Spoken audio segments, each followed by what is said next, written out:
What do you appreciate most about our country?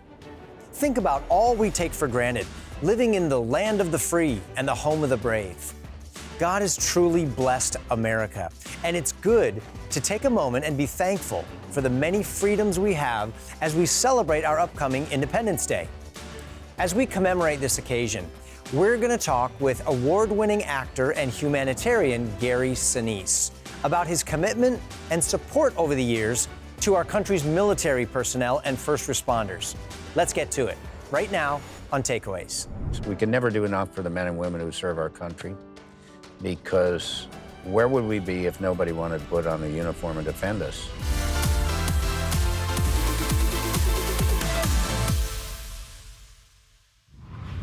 I'm so excited to welcome award-winning actor and humanitarian Gary Sinise to Takeaways. Gary's stage, film, and television career has spanned more than 4 decades. His portrayal of Lieutenant Dan Taylor in the landmark film Forrest Gump formed an enduring connection with servicemen and women all throughout the military community. Gary stood as an advocate on behalf of America's service members for over 40 years, and he's with us today as we look forward to celebrating our own upcoming Independence Day. Gary, thanks so much for joining us on Takeaways. Thanks for having me. Despite all of our problems, all of our struggles, the divisiveness that has characterized our country, particularly in the last several years, what are some of the things that you appreciate most about being an American? We are free in this country. You know, when you go to places that don't really understand what freedom is. And you've been there. And it's hard to... on these military bases. Yeah, it's hard for us to conceive of that. But I'll tell you one quick story. Standing on the border between North and South Korea, you go up to the DMZ, and you can stand as close as I am right here, as you and I are, and there can be a North Korean guard staring me in the face right there. And there's a little barrier. There's a little thing on the ground. I could step right over into North Korea if I want. And he's on that side, and he's a slave. He's enslaved. He has no concept of what freedom is. And everybody behind me on this side, they've lived free because the United States of America has been there defending and supporting the Republic of Korea. This guy's a slave over there. He has no concept of what living in a free society is. So you value your freedom, you know, when you go to places that don't really understand it. That's one of the great things I love about our country is we are free. We may be divided. We may have problems with all that. There's no country on earth that doesn't have problems, but we're free here. Well, I've been looking forward to talking with you. Independence Day is coming up, and you've had a lot of experience with military veterans in your own family, right? You have relatives, uncles, grandparents. Can you give us a little of the background of that? Yeah. Many family members going all the way. My grandfather served in World War I. Great uncle in World War I as well. World War I. Wow. Yeah, both in the Army.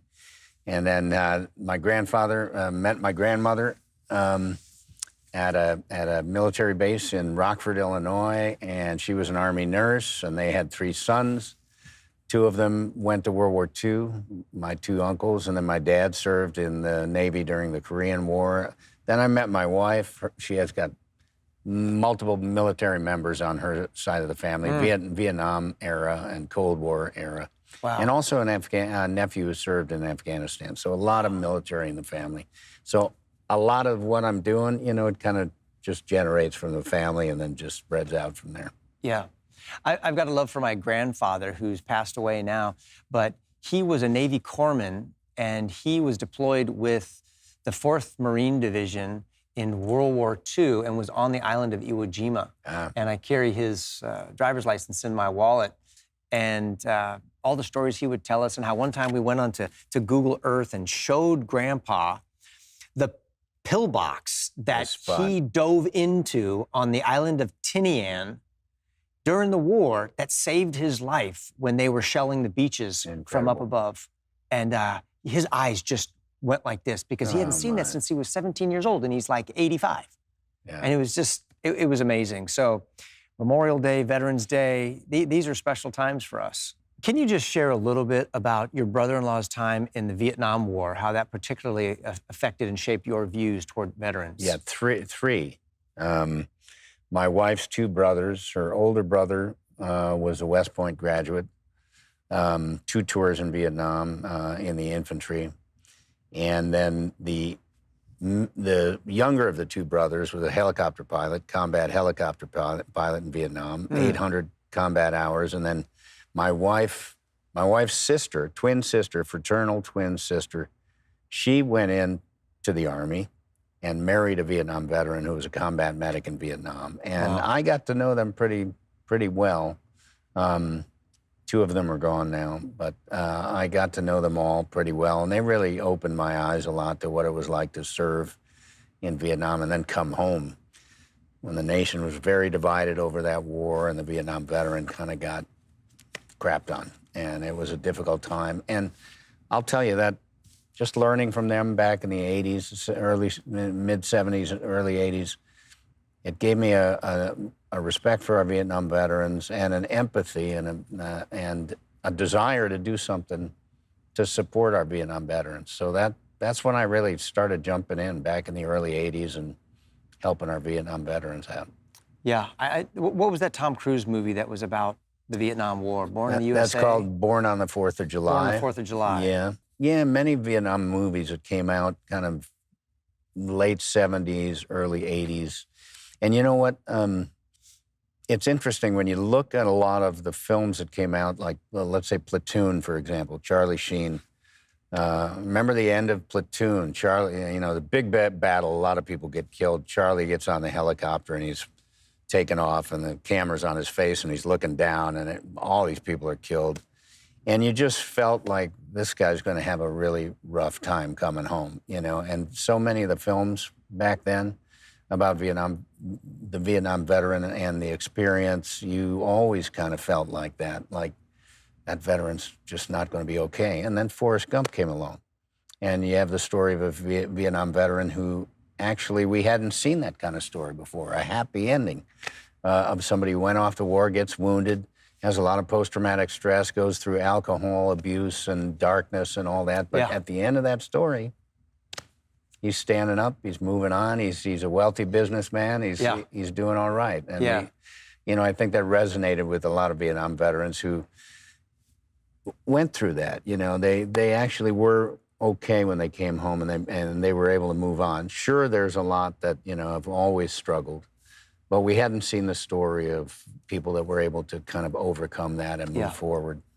I know early on in your career as an actor, you started out doing plays as veterans, military veterans, and that led to movie roles as veterans. Talk about that. I think you're talking. I started a company with my pals called Steppenwolf in Chicago, and Steppenwolf, very successful. It's over 50 years old now. Just celebrated its 50-year anniversary. Back in the early 80s, because of the Vietnam veterans on my wife's side of the family, I wanted to find a piece of material to direct that would speak to the Vietnam veteran experience. So I found this play that was written by a group of Vietnam veterans. They were actually performing it in Los Angeles back in 1980. They had gotten together. Only a couple of them were actors. One of the guys just put an ad in the paper, said, "I'm looking for Vietnam veterans. I want to make a play." Mm-hmm. And so a bunch of veterans came together and they all talked about their experiences. They made this play and then they started performing it on stage. And I read about it. So I flew out from Chicago to see it and I asked them to let me do it. Eventually they gave me the rights to do it in Chicago. We started rehearsing it in 1983. It went up in 1984.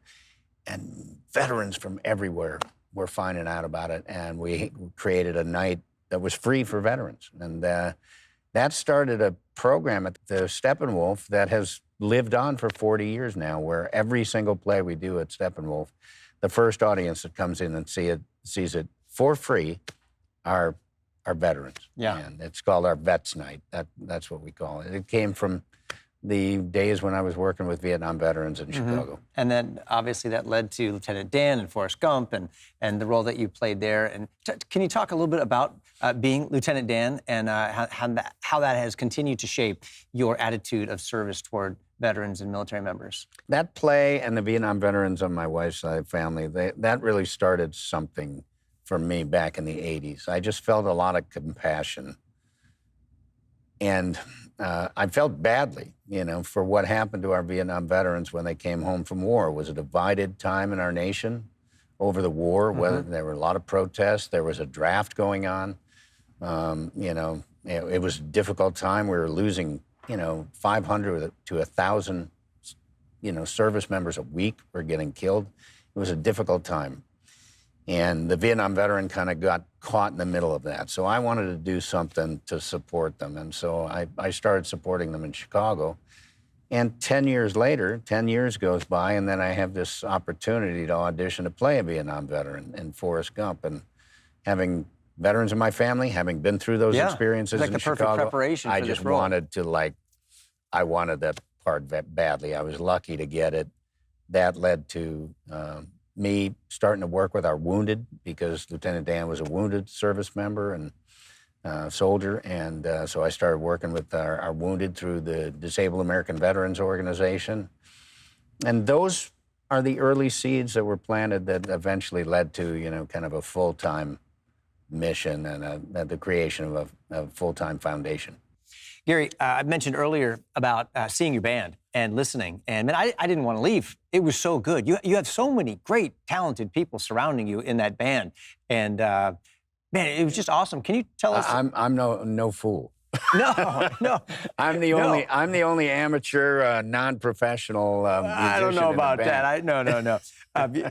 Everybody was just fantastic. And give us the story. How did the Lieutenant Dan Band get started? It was just, I was doing a play in Chicago back in the late 90s. And the guy who composed the music for the play, his name was Kimo Williams, and he heard that I had played bass. And he was a bass player, but he liked to play guitar too. So he invited me over to his house to just kind of jam when the show was over. And he invited some of his musician pals, and we would get together every once in a while and jam. And then September 11th happened, and I wanted to, having been involved with veterans in the 80s and 90s, I wanted to get involved and support the men and women who were deploying to Iraq and Afghanistan. And so I started visiting them, and I would shake hands, take pictures, go out there and just sit with them and visit the war zones and all of that. And the first tour I was on, Kid Rock was on that tour, and Leanne Womack and others that were performing. And I was just like Lieutenant Dan, shaking hands and stuff, tagging along. So I just kept doing tours, and I finally I said to the USO folks, I play a little bit, and I have some people that I play with. Could I take them on a tour? And eventually they gave in and said okay, and they let me take them on a tour. And I started touring with the band 2004, February of 2004. Okay. We went overseas, and now we've done almost 600 shows on military bases and military hospitals. The band's a part of my foundation. We do about 25 to 30 shows a year on military bases and in hospitals. That's awesome. We have for years now. That's awesome. It's a great band. And everybody, like I said, you heard it. The singers are all great. The musicians are all great. Top shelf. We play great songs. Everybody loves it. It's absolutely, yeah. It gives you this great just feeling of you love your country. It just fills your heart with gratitude. It's like faith, family, country, freedom. It's the whole thing is excellent. about lifting people up. That's what my whole mission is. Whether I'm walking into a hospital room or rocking out in front of a crowd with the band. It's all about just lifting people up and making them feel better. And as part of your efforts to support our troops and our military and veterans, you've established the Gary Sinise Foundation, as you said. Can you talk to us a little bit more about what the foundation is and what all you do? Yep. The foundation kind of grew out of a lot of the things I was doing in the 80s and 90s and early 2000, post-September 11th and all of that. Like I said, I got involved with veterans in the 80s. I have veterans in my family. Then I played the veteran in the 90s. I got involved with supporting our wounded. Yeah. There's an organization called the DAV, Disabled American Veterans. They invited me to their national convention in 1994, and I walk out on the stage. They wanted to give me an award for playing Lieutenant Dan. I walk out on the stage, there's 2,000 wounded veterans going all the way back to World War II that are in the ballroom, and they're all cheering, and it was very moving, and I was impacted greatly by it. And so I wanted to support them. And then September 11th happened, and we're deploying to Iraq and Afghanistan. People are getting hurt and killed. I raised my hand for the USO. I started saying, just send me out, you know, I want to go. And so I started visiting the troops in the war zones and going to the hospitals and doing all that. I started finding other nonprofits that I could, as an actor who has a little bit of the spotlight, I could kind of help them raise money, do PSAs, raise awareness for what they were doing. I learned a lot about all these different needs in the military and veteran and first responder communities by getting involved in a lot of other nonprofits. And then, you know, 10, 12 years down the road, it just became clear that I should start my own organization. So we launched the Gary Sinise Foundation in 2011. We're just about at the end of our 15th year. We've raised hundreds of millions of dollars and deployed it all over the place to help people. Wow.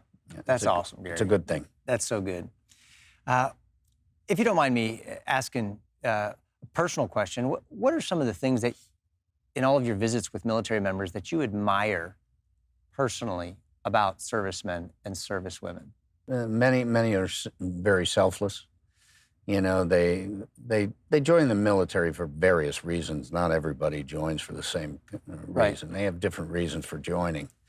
But as time goes on and you start to get to know people that are involved in military life, they've dedicated their lives now. Some people come in, they do their 4 years and they move on, you know, but others make a career out of it. And many of them that do come from a long line of family history. You know, my dad was in, my brother was in, my uncle was in, you know, all of that. And they're following in the family footsteps.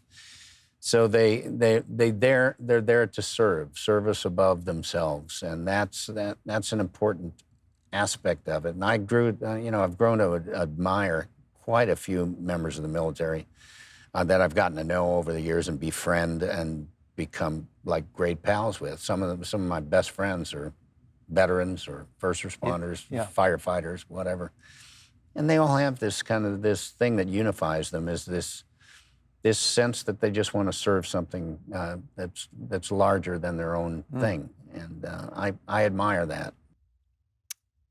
I'm thinking of Jesus, who said, greater love has no one than this, that he'll lay down his life for his friends. And I think of the military members, particularly the combat soldiers, who are risking their own lives to protect my freedoms and to protect your freedoms. Are there any particular individuals whose stories have really impacted you through all of your visits, either something that they went through or an attitude after they went through it that has been inspiring to you? How much time do you have? Just one. Pick any one. I mean, I've met so many who have inspired me and motivated me to do what I'm doing. That's you know, if I hadn't been inspired by that, I wouldn't have kept at it. Or if I hadn't felt like what I was doing was making an impact. Let me talk about some of the wounded soldiers that I've met.